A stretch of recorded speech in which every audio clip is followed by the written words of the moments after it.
Hello guys, magandang hapon po guys sa inyong lahat. Ito yung binangunan na terminal guys ng mga bangka. Ayan guys, ito yung Laguna Lake dito sa binangunan.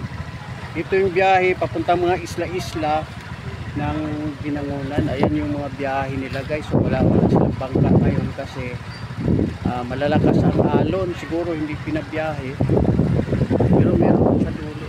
Hindi ko lang alam guys kung pinabiyahe sila ngayon. Malakas ang alon guys. Ayan ayan makikita mo yung galaw ng mga bangka na maliliit. Ayan ayan guys.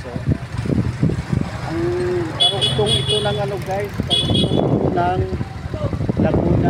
Laguna Lake, karugtong ng Taal Lake.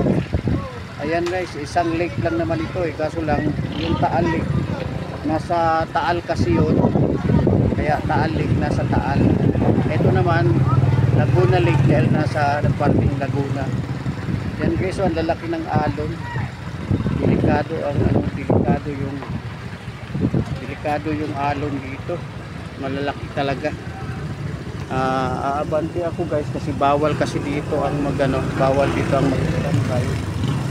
So aabante ako dito. Ayan yung nila guys, terminal ng biyaheng pa isla-isla. May mga isla kasi tawid dito guys Kaya ayan yung nila.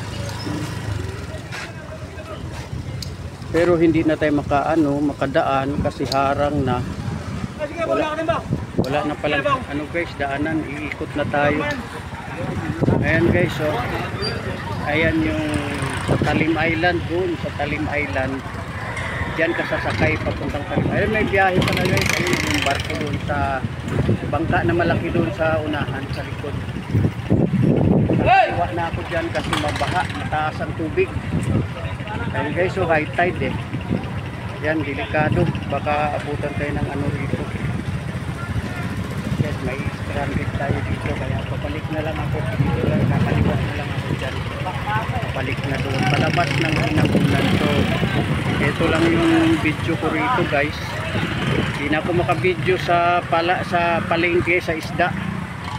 Tingnan ko sana yung mga isda kaso hindi kaliwa na, hinarangan na yung kalsada para wala nang pupunta doon, medyo malalim na doon. Ayan apaw na yung tubig dyan sa kalsada. So hanggang dito na lang. And guys, ito lang ang kukunan ko. Ayun guys, may padating na baruto doon. Ayan guys, sana yun. Sana pumasok na sa palengke. Pumasok na sa terminal yung baruto ron. Ayun yung guys, lalaki ng tubig, nakakatakot. Tapos ang daming hyacinto, mga water lily. Diba sir andali sir, lalabas ka ba sir? Ayan guys, ayan yung guys, medyo na lang ako. Dito na lang, hindi ko natataasan yung ko guys. Isingit ko na lang ito mamaya sa vlogs ko. Kasi wala, baka mamaya dugtungan ko na lang guys, standby muna, okay.